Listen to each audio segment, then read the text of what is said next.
Okay, welcome everybody to Breathing Science on the Air, our regular podcast on topics related to breathing science.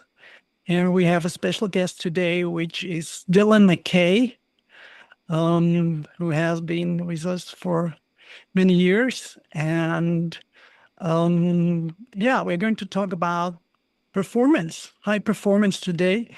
And Dylan has a lot of experience with performance in very particular field and very specific applications. So we're very curious to learn from him about his work, how breathing affects and how breathing integrates with what he is doing, what relevance it has, and how it can help the way he improves the outcomes of what he's doing in the field of performance. Dylan, welcome. Lisa, welcome. We have also today with us Lisa Kusch from Canada. So she is one of the people invited regularly to share with us her experience, to ask questions, to just bring light into this podcast series in that field of breathing science and to this podcast, Breathing Science on the Air. Hi, Dylan. Can you introduce yourself and let us know how breathing became a part of what you're doing and how you integrate breathing into your work? Yeah, absolutely. Thanks for having me on the Air podcast. It's wonderful to be here. It's a shame Peter couldn't make it, obviously. I think his internet's down, so we'll hopefully see him at some point. So for everyone on the podcast, my name's Dylan, and I've been ex-military. I was ex-military for 12 years. I've been out of the military for about 4 years now, and I run my own business, and that business basically trains bomb disposal operators and special forces operators to optimize their performance in the environments that they need to perform in. Previous to that, I was a bomb disposal commander in the New Zealand Army. So I spent a lot of time experiencing performance in those environments, but without really having the grounding when I first started in understanding psychophysiology. And it wasn't until I was involved in our human performance program that I was introduced to Peter and started to learn about breathing science. And that was probably about 7 years ago. So that journey's been pretty significant since that point, both from an individual perspective in terms of my own learning and my own journey, but also from a unit level and some of the stuff that we've been integrating into human performance programs since that point. So my fascination started then, but really where it's grown to now is how do we integrate breathing science and the associated technologies effectively into these environments? And the environments that I operate in, I would refer to them as in extremis environments. So that's anybody that works in an environment where the consequences of their decisions can have grave and immediate outcomes, life or death decisions in these sort of time constrained environments, austere environments.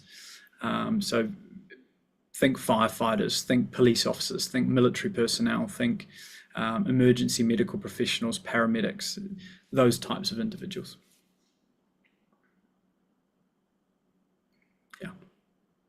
Okay. And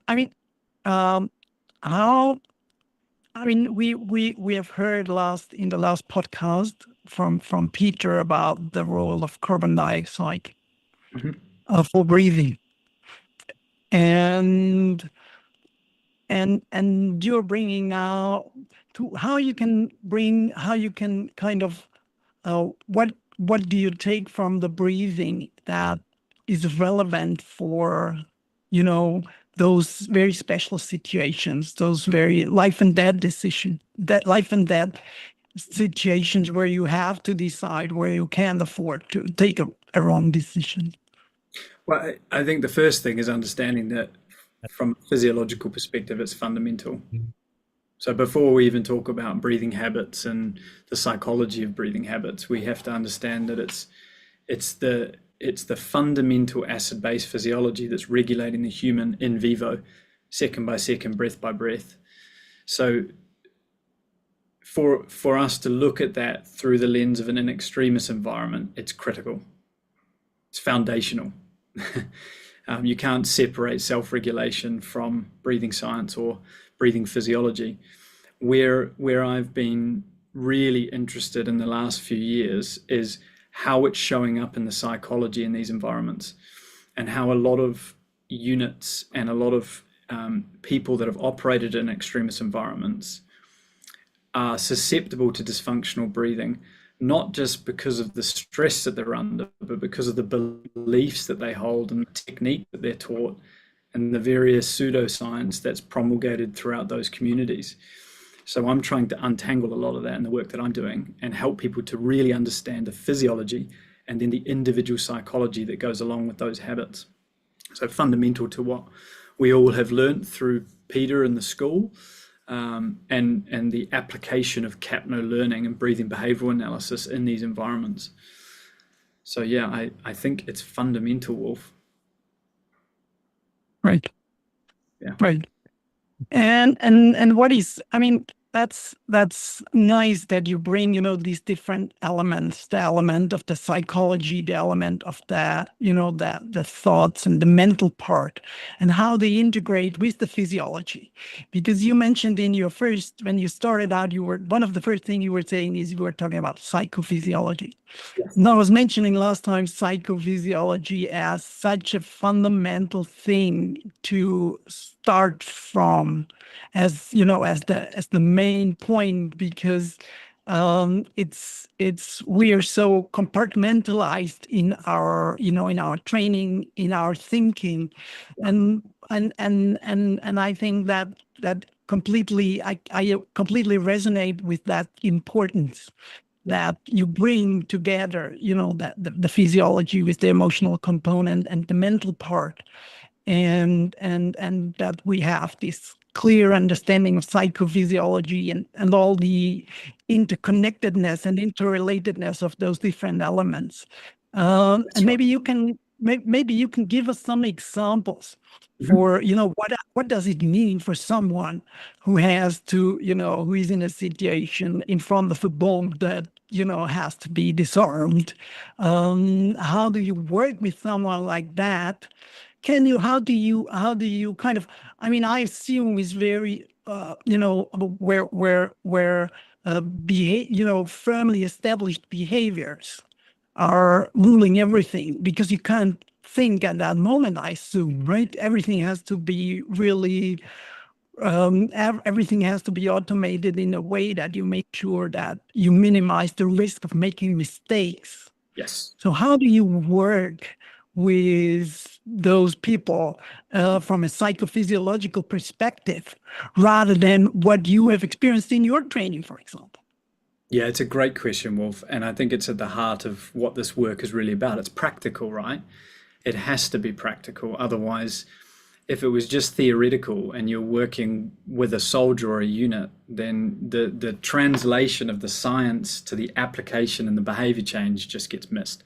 And I've seen that a lot in human performance programs across the board, particularly in the military, which is my background, where that disconnect is just significant and it never gets translated well. And then the outcome is a poor outcome for the people that are wanting to train. So what I would say, Wolf, is in one answer, it's about training. And then it becomes, how do we train in a way that allows people to build self-awareness of when things are going wrong and also when they're going right? And in most military training contexts, what I've seen is there's an overemphasis on things like techniques or equipment or scenarios, and all of it is positive, but there's an overemphasis on it. And what's underemphasized is actually what's going on with the individual themselves. How are they regulating in response to these scenarios? So mapping those two things together for me is like critical. And that's where the breathing science work is actually practical. Now, what does that look like? that looks like, and sorry, I'm actually just, I can hear my daughter screaming downstairs. Can you just hold that thought for 2 seconds? I'm not sure if you can hear that in the background, but I need to just double check that. Yeah. Everyone just pause for 1 second. I'll be back. Great. Oh, that's a live event, right? Yeah, life happens. Life happens. Someone's having an extreme moment. That's so good. Yeah, yeah. So I now was we also, yeah, go I was ahead, really Lisa. appreciating what he was saying about how right now the big piece in front of him for this work is to to untangle the techniques from the outcomes. I think that all of us in each of our niches is really having to work on those same fronts.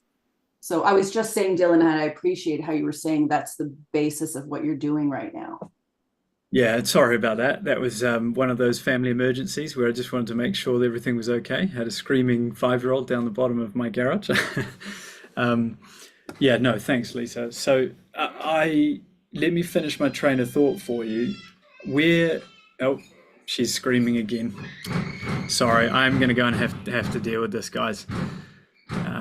I'll be back in about 2 minutes. Okay, sorry about this. Right. Well, maybe, I mean, maybe it's also the aspect of the strong emphasis on the mental part. If you where is this focus on techniques coming from? Why we are relating, why we don't have a good balance, like between our inner, our emotional, the emotional things that are happening when we are in an extreme situation, or the physiological things, why we are trained to, or why we're expected to learn important things, like on that predominantly from a mental standpoint.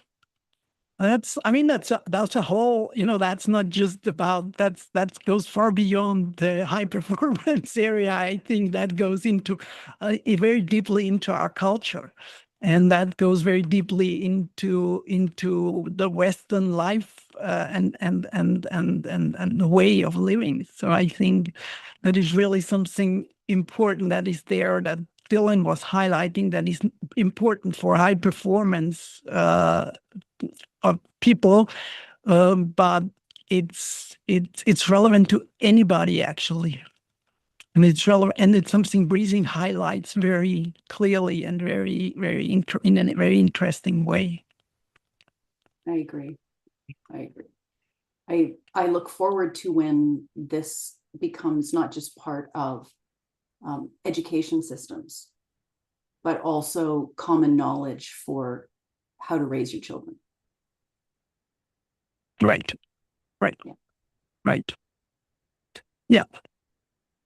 I mean, the enlightenment is right now, I mean, we're going a little astray, right? But the enlightenment is under pressure from various sides, right? Not just politically, also culturally in our educational institutions.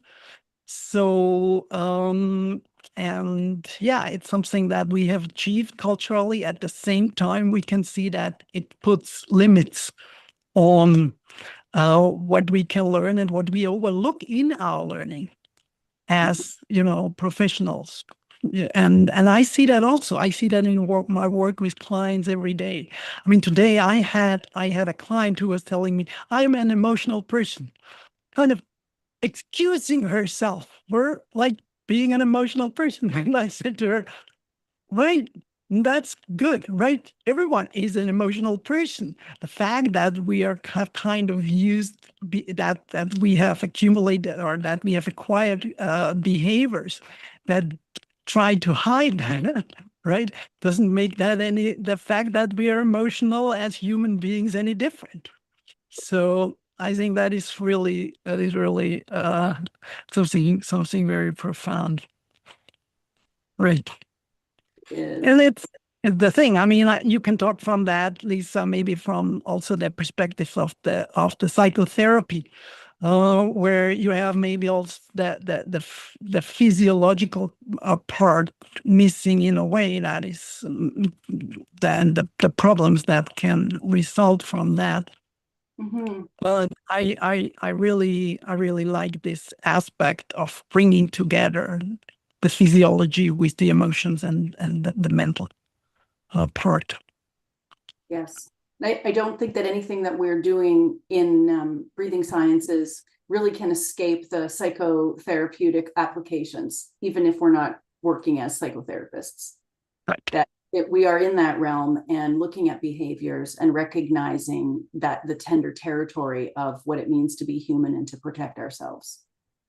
And Right. so at the very earliest of times, we might be learning and predicting, sometimes correctly and other times generalizing beyond what will serve us. So when I'm working with people, we often look at, when was this the right breath? Why was this the right thing? So that we're not making it wrong, right? Our adaptive physiology and our psychophysiology is brilliant. We're so unique. Right. And when I'm working with clients, that's the groundwork that we are laying in front of us, so that we have curiosity when we're moving in, instead of, I'm broken, I have to fix this. Nice. Right. It's a fundamentally positive view on the body from a start, right? So we know the body is has this amazing capacity to solve problems for us, and it will always solve the problems. And we might end up with behaviors that are dysfunctional, but that doesn't mean they have been dysfunctional in the first place. Exactly. Apologies, guys. Unfortunately, I had a child emergency, which these days you just got to deal with. It sounded like she was having big feelings that needed to be regulated. Yeah, exactly. Yeah, but she's all right now, so I can keep going. Sorry, guys. Thank you for your patience. Hey, you're still holding that thought. Yeah, so I think where I was getting to, and Lisa was summing it up perfectly after I sort of got cut out first time. When I look at training, I look at it through the lens of how we're preparing individuals for the environments that they have to perform in. So if it's a bomb disposal expert, then we know that they're going to be dealing with emotions, they're going to be dealing with a cognitive load, potentially a cognitive stress, they're going to be dealing with speech requirements, and also possibly exertional requirements, highly likely exertional requirements. So there's a lot of, let's call it stress in one word, but there's a lot of stresses on the individual to perform in that environment. And what I've seen off the back of 10 plus years of working in these environments is that skills will break down primarily for two reasons. One, they need to be cognitively selected. So a lot of skills are cognitive in nature, i.e. that you have to have developed that skill, you have to then cognitively select it and then utilize that skill. Or that person is not prepared for the anxiety that they're going to experience based on the sum total stress that they're experiencing in that environment. So one of those two things will probably likely be the reason for a performance deficit, or let's say performance that's suboptimal might be the right way to think about it. Now, the first part, there's a big skill development part to that. The second part, are you prepared for the anxiety you experience? That's self-regulation science. That's fundamentally breathing science. So we are talking about one of the greatest pillars of our ability to self-regulate is understanding our own breathing behavior or our own breathing habits and how they show up in these environments. So training has to be the mechanism in which we build awareness for that, because if we only built awareness in operational contexts, it would be a disaster. And it's too much of a risk to just allow people to have self-awareness built on operations and not in training. So we try and mitigate operational realities by doing really, really high fidelity training that prepares them and prepares their self-awareness and their self-regulation skills for the inevitable environment they have to operate in. And where I wanted to get to with that, Wolf, is what does that look like? Well, I'll give you an example. I'll just pull this up. There we go. I can share there. Can you guys see that? Yes. Okay, I'll just make it a little bit bigger. Okay, so here's an example of how we're utilizing capno learning, which is fundamentally about breathing behavioral analysis using educational capnography for bomb disposal operators. And you can see there we're utilizing the Capno Trainer Go. It's placed inside of a pouch or some type of sort of pouch in the back or on the side, wherever it fits really. And then the nasal cannula going up and around to the front of their nose. And then I'm Bluetoothing it to my phone. Now, that bomb disposal operator will then go through a training scenario. And that training scenario could be getting onto a ship, for example, to then have to move from point A to point B to do a hostage rescue or some type of other mission. And from point A to point B, they might have to deal with improvised or explosive devices or improvised threats along the way. And then they might also have to deal with the same thing where the hostages are, as an example.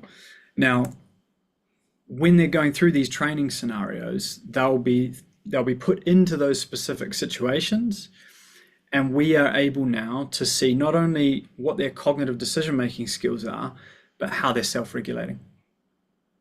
So we're mapping those two things that I just discussed with you. Is it a cognitive skill deficit, or is it a self-regulation problem? And now it's Bluetooth directly to my phone.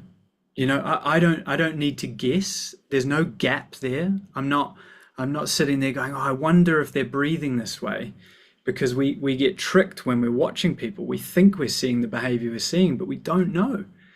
So now we can see it, and we can map their, let's call it their back brief to us, the way they describe their own experience of breathing. And we can map that psychology onto the habit that we're seeing, and then we get the biofeedback to be able to show them. So it's a two-way thing. I think what this offers us is, as practitioners who are wanting to assist that individual in being better, in improving their ability to operate in this environment, that's hugely powerful for us. But actually, if there's a willing participant mindset, it's enormously powerful for them, because now it's a two-way piece. And I know, Wolf and Lisa, you know this because this is the work you do day in and day out.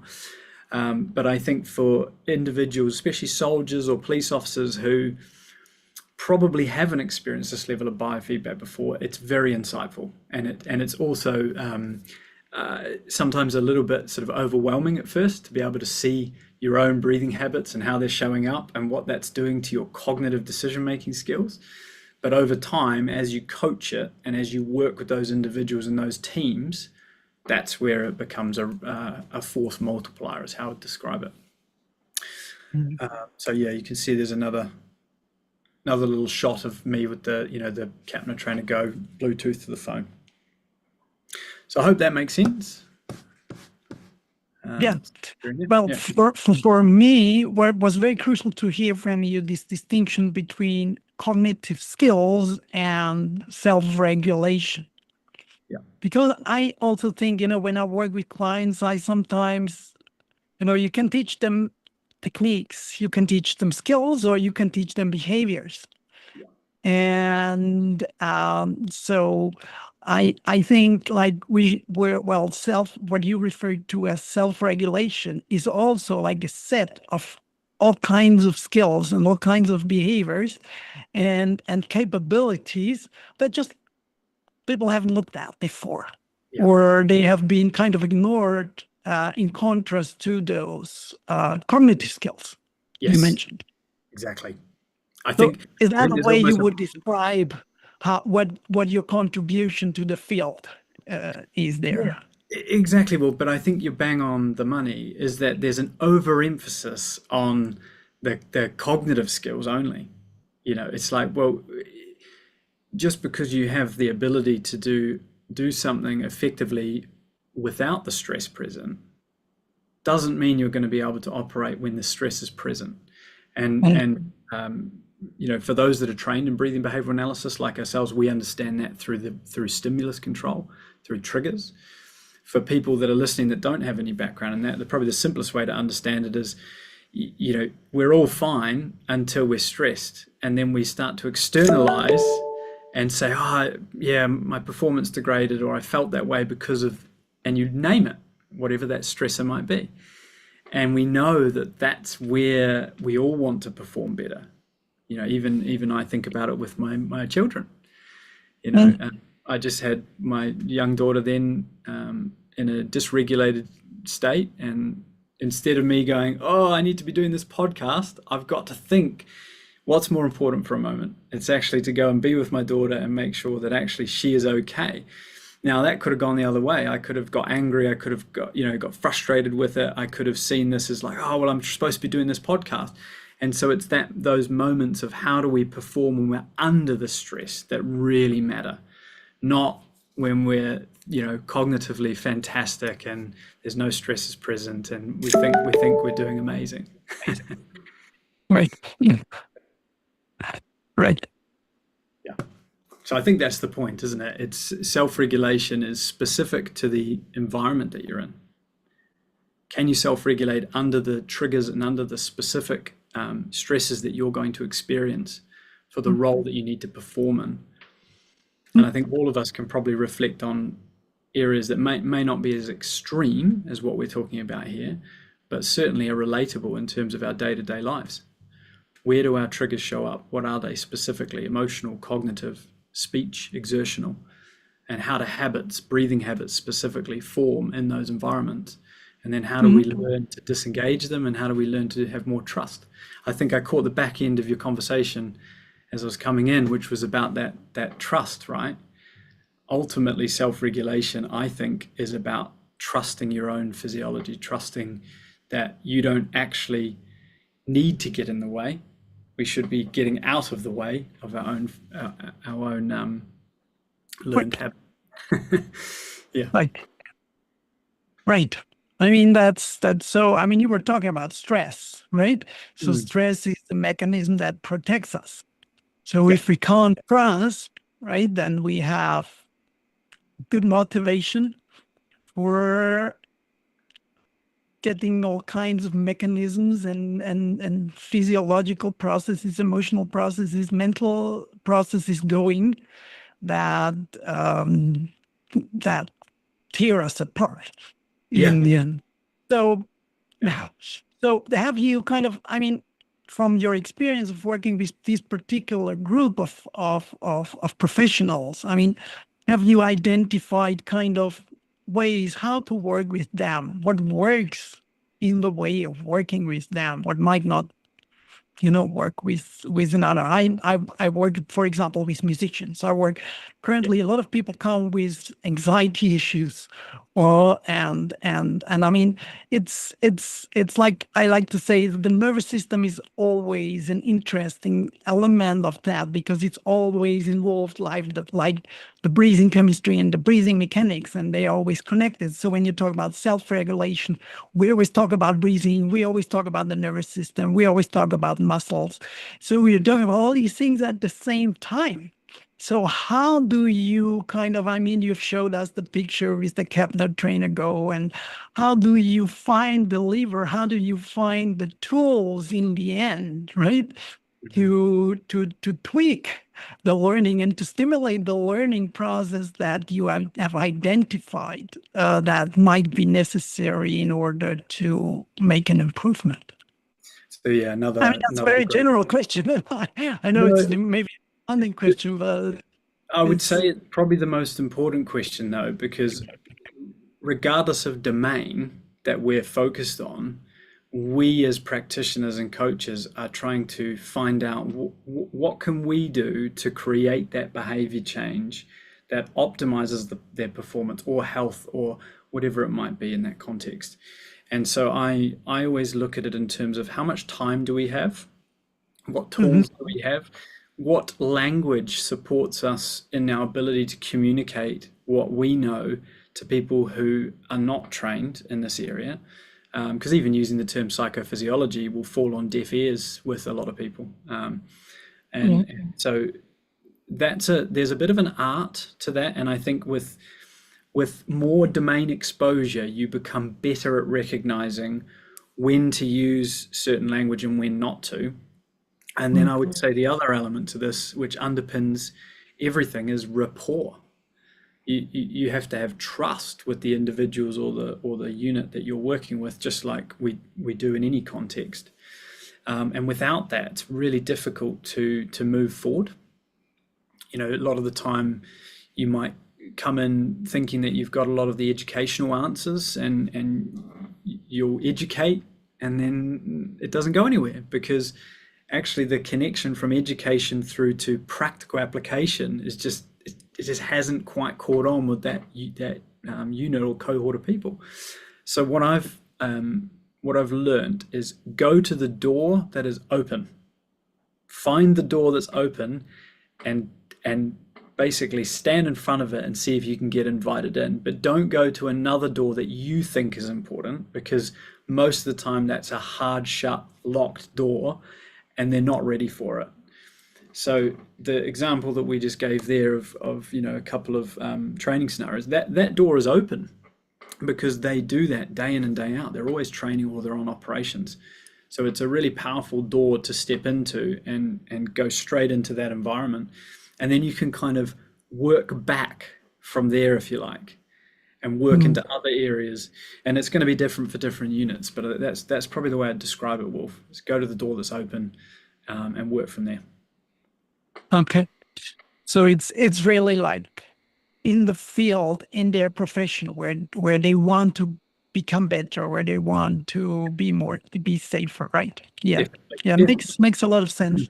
Because for me, I think, you're working with military personnel, you're working with people who, maybe not so easy to talk about their emotions, or, connect with the vulnerability or things, because they don't want to see their vulnerability. Maybe, That's right. That's right. So when we talk about, it's all about safety, feeling safe, and then you can trust in your body, and then you can allow your body to take over. Right.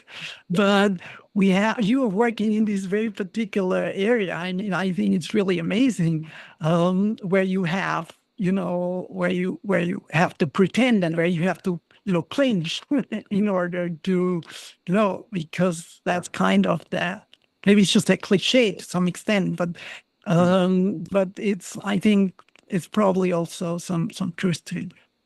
Yeah, I completely agree. And I think it's also where you find the triggers immediately, because that's where all the coping mechanisms are. That's where all those let's call them facade behaviors exist. The facade that people put up, because it's a performance context. So, and in that environment, it's life or death. So you've got to make it happen.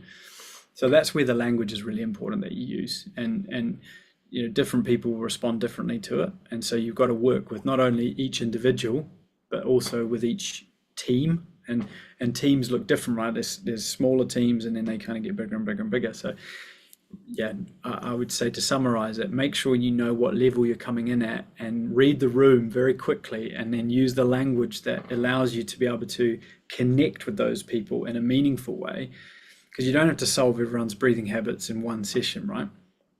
And sometimes I think awareness is 9/10 of the law. If you can bring awareness to people, they can solve a lot of their challenges themselves, or they can go away and reflect on things in a way that potentially might help in the future. But also, that's not going to be the solution all the time as well, because you can't just accept that self-awareness will be the solution for everyone.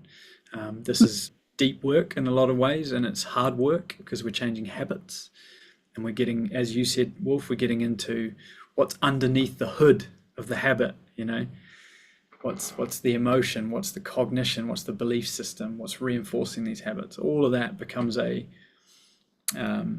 critical part of moving forward, but you can only do that if you've built a foundation of trust, and that client or that unit has a willing participant mindset in the combination of the two with technology and science. Yeah. Dylan, you have showed us the Capno trainer. Yes. Do you use any other kind of equipment, tools, techniques in relation to breathing or any other aspect of physiology? Do you use special techniques when it comes to emotional skills, maybe? Or is that is what you're doing bringing breathing science to special forces units in the military? Is that what is your mission in your? I mean, you have established a business, Yes. and so what is behind that? I'd say my main mission, so take the commercial business hat off for a second, and let's talk about the education, what we're all passionate about here, which is breathing science. That is my main mission, is to integrate breathing science as a pillar of human performance in these environments, because it's so poorly done, and so poorly understood. And to give you an example, you know, it's probably 14 years ago now when I joined the army. What is it, 15, 16 years maybe? Anyway, 15 years ago, right? And the extent of what I was taught, and I still to this day think, wow, like that was all I was taught, was box breathing. You know, for all the work that performance psychology can bring us, but the one practical element that I was taught then was just box breathing. And then I, you know, sort of circa go back 10 years when I started to get involved in human performance, I started asking the question to people like, do you actually use that technique? You know, it's like, no, I don't. And it was like, oh, why does nobody use this technique? You know, like what is it? Why is there anecdotal examples of it? But actually, when I go around and ask people within my own unit, no one's using it. And so that was like a moment of clarity of like, okay, it can't just be boiled down to techniques. Can't, like, that's just, it's so oversimplified in terms of the richness of what psychophysiology really is about. And behavioral science is hundreds of years of work, right, that's gone into understanding human behavior. And now that we understand breathing as a behavior, we can really start to make it practical in a meaningful way, rather than just sort of distilling it down to a technique. You know, I just think it's so oversimplified. So that's my mission, definitely. If I put the commercial hat back on in terms of my business, I'm really trying to bring the areas of breathing sciences that are quite siloed together. So if we look at evidence-based breathing interventions, we've got breathing behavioral analysis and modification, which is what we do, Capno learning. We've got heart rate variability biofeedback, which although is a bit of a misnomer because it's actually a breathing intervention. You follow a pacer at a certain breath rate, stimulating barrel reflex and respiratory sinus arrhythmia. So that's another breathing intervention that's evidence-based. Respiratory muscle training, so using respiratory muscle training devices to inhale, exhale, but you restrict the flow of air in and out of these devices. Or you use an isocapnic based one, which is almost like a balloon, you know, so you're inhaling and exhaling into a balloon. So there's these devices, and there's a lot of evidence base behind some of these devices for things like sport performance. And then the sort of fourth area, what have I got? So fourth area would be breath work, right? So breathwork's a blanket umbrella term now, and it's gone off on all of these wild directions in some areas, and also some quite evidence-led and evidence-informed areas as well. But when we look at the term breathwork, I think that needs to be unpacked a lot, and it also needs to be contextualized and individualized, right? And so if we're going to go down the route of human performance optimization without doing that, I'd see it as problematic. But I see bringing these sciences together in a meaningful way with education as the foundation, and then objective biofeedback to be able to show these individuals what's happening, not just guess, you know, not take an informed guess about what's happening, actually show them what is happening, because everyone's different. So that's what I'm trying to do with my business in these in these kind of high performance environments, if you like. And hopefully over time, more and more people will get a greater understanding of why that matters. I really believe it matters. And that what we've seen in the last 10 years is this kind of explosion of the breathing sciences, but they're very siloed. And when we fail to look at them through these connected lenses, and particularly through a behavioral lens, we just miss so much. So that would be my mission in a nutshell. Okay. Very nice. Very nice. I mean, I was expecting you also to at least mention the Wim Hof method, because I imagine that your audience kind of is really prone to what he's saying. Like he's in this, he has this performance reputation, right, with all his world records and the cold immersion and the ice bathing and everything. And is that something that is people know in your field, or that you can is that something why people get interested in breathing in general in the first place? Yeah, I would refer to them all really as modern day influencers. That's probably how I think of them. Whether it's exercise enthusiasts on Instagram, or if it's certain techniques that are driven by individuals that create a following based on what they're doing. That's a phenomena that we've got to be very cautious of when we're dealing with in extremist populations, because the interventions we used must be evidence-based, or they must be evidence-informed or evidence-led, because there are things at the cutting edge. I think that this is definitely one of those areas of science that's pushing that evidence-led and needs a lot more rigorous studies behind it to start supporting wider implementation of this work. But the modern day influencers are problematic because they set belief systems that just aren't true.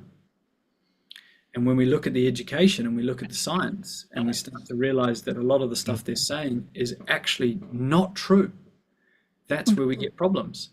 Whether it's the likes of these individuals who create a technique, or certain communities that train breath in a way, for example, freediving communities, and they train for particular performance outcomes, but then they extrapolate out and they say, oh, but it can help you with this as well. And you're saying, well, no, there's no evidence to support that.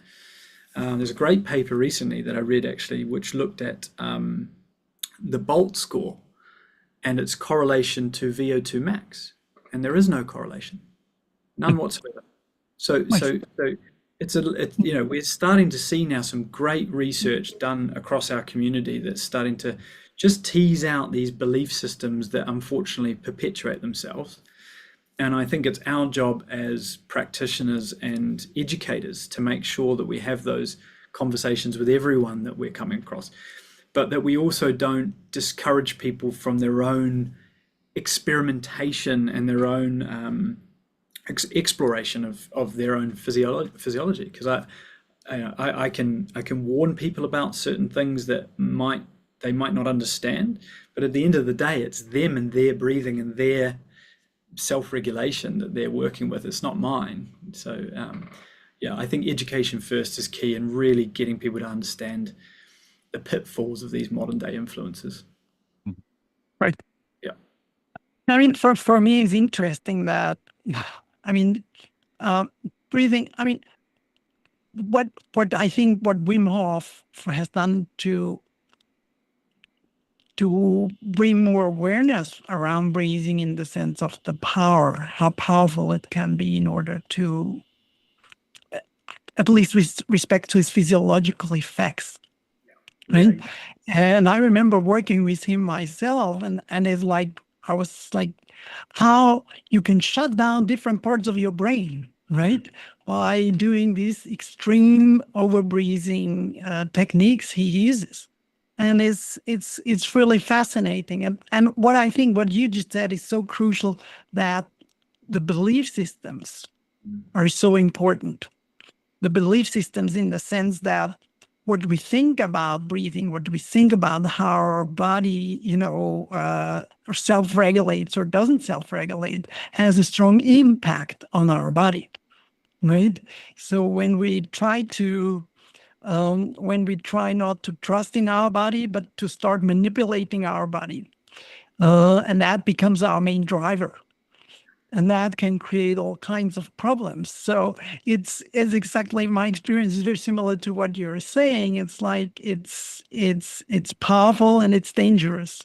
And yeah, it's really interesting. But I think why this topic of today is so important, and I mean, performance is such a term that attracts a lot of attention, is that we are living in a world and in a society that, where self-optimization is kind of everywhere.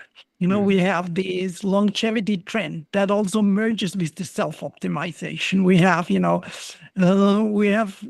have this sympathetic trend of having everything under control, right? And then we have breathing, and you're telling us, like, as we know in breathing science, it's about, trusting and stepping back, getting out of the way to some extent and allowing the breathing, the breathing reflex to operate and the brainstem to do its work, which it has been designed, it was designed for. So it's really, I think performance is really a subject matter that couldn't be more kind of contradictory also. So I'm wondering how you experience that contradiction, in your work. I mean, you want to be, you have to have this strong focus, you want to, the performance, you have the clear goals, you have the indicators, and at the same time, you're telling the people, come on, step back, lean back, trust your body. Exactly. How does that get together? I think this contradiction is one of the hearts of one of our challenges as breathing science practitioners, because what shows up everywhere, and this is not just in extremist environments, is breath control. It's everywhere. I don't think I've ever had a conversation with a client where they haven't learned some form of breath control. And I would say that it's actually more pronounced in high stress, high consequence environments, because the belief system of controlling your physiology has perpetuated itself for decades now. The people that perform the best can control their physiology in these environments. And I always used to sit there and think, they have no idea what's going on with their physiology in those environments. They're thinking about what they're dealing with. They're thinking about the threat that they're involved in, that we can't forget that we're designed for survival.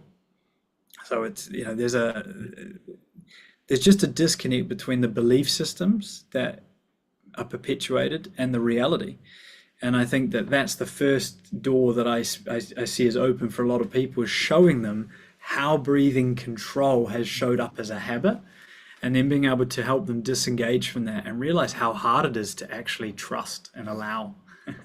So it's probably the easiest example for people listening is to recognize, what do you do? Have you even thought about what you do when you think about your own breathing? And when you bring your awareness to your breathing, can you allow? Because I guarantee most people can't until they practice it. And so that fundamental idea of control versus trust or allowing, that ends up being a gateway to those conversations, Wolf. And those conversations will look different depending on the person that's in front of you and the type of clientele you're working with, but fundamentally it's the same thing. Do they understand the difference? Most of the time they don't. Yeah.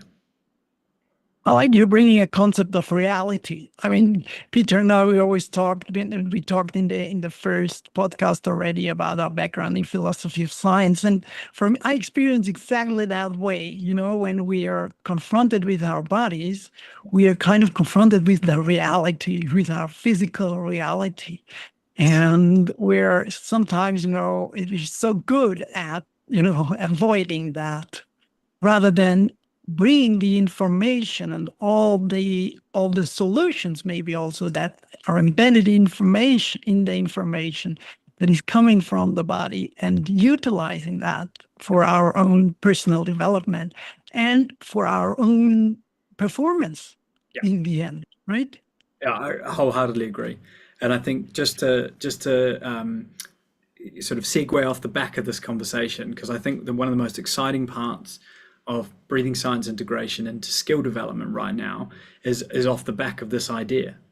So if we think about, let's go back to the bomb disposal operator who's training to perform in these really extremist environments, and they're going to be training for long periods of time, and they're going to be learning new habits, they're going to be learning new skills, and then they're going to be applying them, but they're going to be applying them under more and more increasing what we call force multipliers, or like combat multipliers, but think of them as stresses, right? So if I can do it under this stress, great.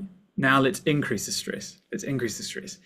And I think the breathing sciences and the form of capnography that we're using will show people when they're ready to progress. Are we ready to progress to the next layer of stressor, or are we not? Because if we go to the next layer of stressor and actually something breaks down, but we keep pushing and pushing and pushing, that's where dysfunctional habits can form. But if we're able to identify that, and then we're able to back off and then increase again and back off with more self-awareness, and increase and back off and increase and back off, then we can form functional habits under ever increasing stresses. And that's an area that for me personally fascinates me, because I think it's going to be one of the answers to sustainable growth with military police personnel that have to operate in these really difficult environments. But how we coach that and how we build that into our training systems is a significant challenge. Something that I hope all of us can overcome in time. I mean, that's brilliant. I mean, what you're formulating is kind of a learning theory, right? Yeah. I mean, Lisa and I were talking about learning and about kids and development, and that is like, bringing the physiology as a crucial part in our understanding of learning, and sustainability as a major term that embeds that physiological part of the learning process, right? Yes, because we can't separate it. I think this is my ultimate problem with techniques. What we're saying is, I'll forget about all of behavioral science and how people learn. Let's just push that to the side. Just use this technique, and I guarantee it'll work out for you. You're going like, this is not how we learn. So physiology will learn based on how we perceive the environment. If we fail to understand that actually our minds are far insufficient to our brains, how is it possible that we can see 7 billion pieces of information in a moment, and our mind thinks that it's better than us? That is just mental. It doesn't make any sense. I think you're onto something there as well, Wolf and Lisa, with what you're looking at too. I think it's critical. We just have to embed the two, and then communicate it to the clients and the people we're working with in a meaningful way. And that's also a big challenge, because it can't overcomplicate things. We have to keep things simple, and then integrate it through that kind of natural growth cycle of how people learn. And that's why the time element is also really, you got to think about, how much time do I have to implement this stuff with these people? Yeah. Brilliant. Please, do you have any questions for Dylan? Quick fire, let's go. What I'd love is a good case example. So can you think of someone, a specific person that you've had this opportunity to work with, where you could give us an example of that titration that you just explained of, am I ready to move forward? What did that look like in the field when you were training someone? Yeah, that's a great question, Lisa. So I'll give two examples. One where it's more of an individual case of working with just how we would normally work with people, a one-to-one basis, looking at breathing behavioral analysis modification. And then I'll give a unit level, how am I working with a team, so you can kind of see the differences. Working with an individual, especially if that individual's willing to participate in this type of work, it looks very similar to how I would work with somebody that's outside of the military. Okay, so it doesn't really matter where that person's come from. But what I have found across the board with people who work in these environments is that breath control element is normally embedded. So a lot of the work I do is about untangling the belief systems around breath control and that being optimal, you know. And so that's where I do a lot of work with guys, especially males. Males seem to be a little bit more susceptible to those beliefs. But yeah, that's so. What does that look like? Well, Kapner Train is great, right? Because I don't need to guess if someone's doing breath control. I can show them. And they can see it for themselves. So that's what that looks like, is really a one-to-one, using the biofeedback to understand why those beliefs exist and what the behavior is based on those beliefs. And obviously we're looking at breathing as a behavior. So a lot of control in the exhale shows up all the time because it seems to be associated with better relaxation or more cognitive clarity. And what I see a lot is actually when people are breath control, their CO2 is higher. And so you think, well, okay, there must be some type of connection there where they're bringing themselves out of this CO2 deficit, this hypercapnic state, and through breath control, and they've got more cognitive clarity. And so it reinforces that belief. And then when they go back to these kind of over-breathing habits, they say, oh, I've got brain fog, or something's not quite right, I feel tired, my HRV's low. You know, these are the types of conversations that you wouldn't imagine how often I'm having them with people. So that's at a one-to-one level. And obviously that is not just one session, it's multiple sessions. You end up working with those habits, you work with those individuals based on those beliefs, and you untangle them like we do. And then you reestablish more of a trust or new behaviors that are more consistent for them to be able to apply and overcome that learned habit that is based on control. So we switch that with allowing. And that is something that I spend a lot of time doing with individuals in these environments. The second one, working at a unit team level, is a bit different, right? Because go back to the images that I showed you, where we're normally going into the performance context, okay? So we're normally going into the bomb disposal scenarios. We're normally going into the close quarter battle scenarios that these people operate in. And so habits will show up based on specific individualized triggers in those moments. And they'll be different for each individual. So I'm able to now pick that apart for each individual and then work with that individual, and it's quicker. So think about them going through a run through or a scenario, and then at the end, I've got 5 minutes to debrief them and we're having a discussion. And so a lot of that might be around, well, what decisions did you make? What were you thinking, feeling, and doing in those training scenarios? Did you recognize how your breathing changed under, and I'll give them a specific example of when it changed. Say, for example, when they were dealing with an improvised explosive device. And then based on that person's level of self-awareness of those habits, that's where I'll go from there. So if there's no self-awareness, they need to develop that more. I'm not going to jump to thinking about self-interventions if there's no awareness of the habit. We need to develop the awareness, right? So let's get the awareness first. Then we start to look at, okay, what is that habit for that individual under those circumstances? And let's say, for example, they notice that in their body armor and holding weapons, they feel fatigue in their arms, and actually they start breathing in the chest, or they've switched from the nose to the mouth, and they start to describe that. It doesn't necessarily mean that it's impacting their respiration, but if I see that it is, and then the cognitive deficit for them was apparent, we can match those two things together. And then we can have a discussion about what that behavior looks like. And what I'll normally do once they're ready for it is we'll practice things like negative practice immediately. So when they're after the training scenario, I'll actually get them to practice the bad habit that we've labeled, and then I get them to disengage it. And I'll show them on the Kapner trainer, CO2 coming up, CO2 coming down. That can happen in 5 minutes, two minutes sometimes, right? Very, very quick. And then they're into another training scenario, and they're trying to take that learning with them into those scenarios. And then it's really about making sure that you're giving just the right amount of information and feedback so that they're actually showing the changes in the scenarios that we want to see. And so that's where you're working with each individual slightly differently within that team.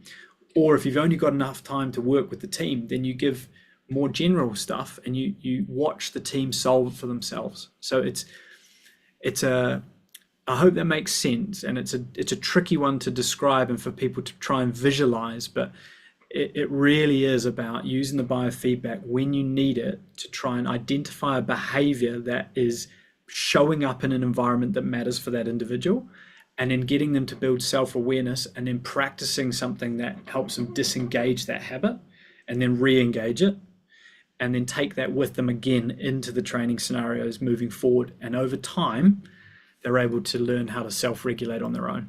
So it's actually not to do with us, as a practitioner. It's more to do with them realizing it over time and then practicing it. And then when we see that, that's when I go, okay, well done. Now we're going to increase the stress. Because I don't want to just rest on our laurels. We need to see where you break next, and keep going, because that's the environment that they're trying to optimize in. Yeah. I hope that makes sense. Yes, that was fantastic. And it is so different from person to person. Yes, exactly. And that opportunity, though, for you to give them the immediate feedback, and then they can go back and learn how to decouple it in the moment of the stressor. It's fantastic. And also it's faster, right, Lisa? Like we see people recognize these habits faster and then resolve them faster, because you're going straight into the scenario. There's no, next week it'll be great if you could do some self-awareness in that specific stressor that you're in, Right. We just like go into the stressor now and experience it safely, obviously.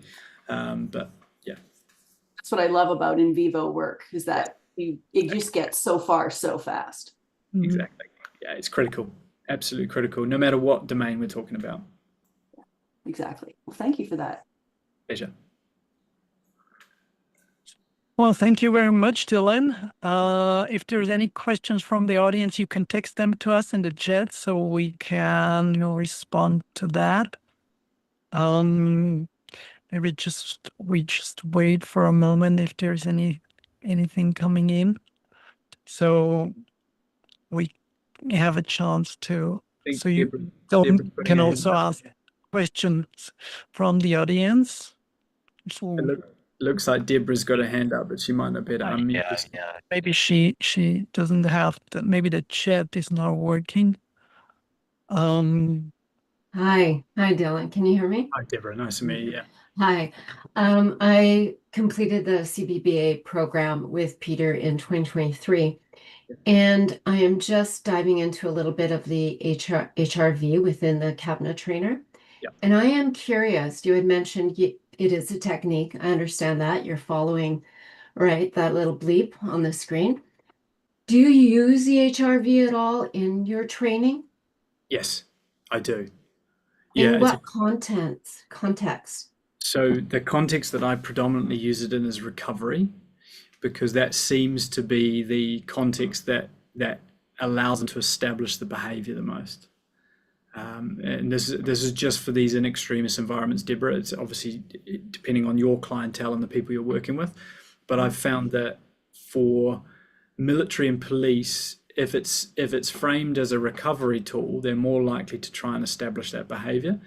And I always do it with capnography initially, so that we can make sure that they're not dysregulating themselves through doing it. Would you like me to show you an example of what this looks like? Yes, and when you are using it as a recovery, are you focusing more on the low frequency or the high frequency? So when they're practicing it, we'll see increases in the low frequency. If they're sustaining that practice over 5 to 8 week period, then we should see a change. If we're truly getting the benefits of HRV biofeedback, we should see a change in the high frequency bandwidth, but at rest, not when they're practicing it. This is a really critical thing to understand, is that when you're practicing HRV biofeedback, you'll get these massive increases in HRV, and the low frequency bandwidth will increase because you're stimulating respiratory sinus arrhythmia and the barrel reflex. That's not that's an immediate thing, right? That's not that your HRV is then skyrocketing overnight. If you then practice it consistently, you actually want to measure resting high frequency And you will see changes in that over time, and that's indicative that the practice is doing what it should for the autonomic nervous system. More than happy, I know this is quite a technical discussion, so more than happy to talk offline, but that's a great question, a really great question. Okay, great, thank you. Yeah.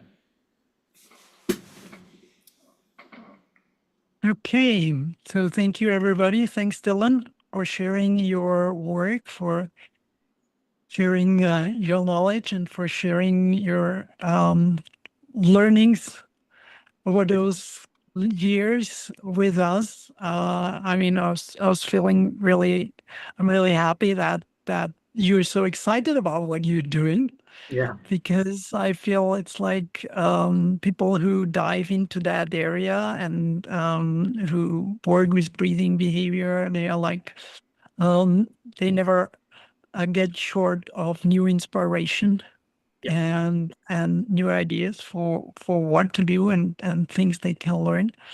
Exactly. So Yeah, I so agree. it's Hopefully very more people will be inspired to do this work, because I think it's powerful work. great. Thanks, Dylan. Thanks, Lisa. Thanks to our audience today. Thanks for the people who are going to watch us later.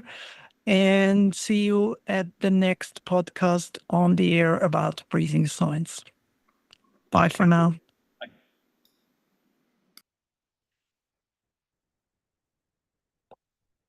Okay.